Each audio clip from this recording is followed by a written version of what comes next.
দেখো বন্ধুরা, আজকে আমি আলুর দম তৈরি করছি। এই যে চন্দ্রমুখী আলু, দেখো আমি একটু ভিজে নিয়েছি, একদম নরম হয়ে গেছে।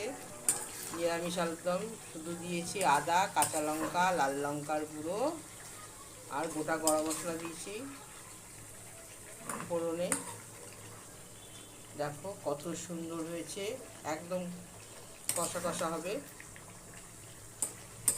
ভাত দিয়েও খেতে পারবে, লুচি পরোটা যা দিয়ে খাবে তাই দিয়েই ভালো হবে।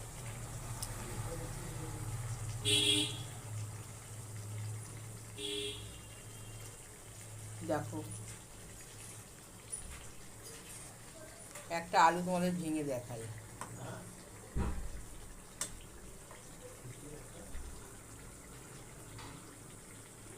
দেখো আলুর দমটা সম্পূর্ণ রেডি। ভাত দিয়ে, রুটি দিয়ে, পোলাও দিয়ে, চা দিয়ে ইচ্ছে খেতে পারো।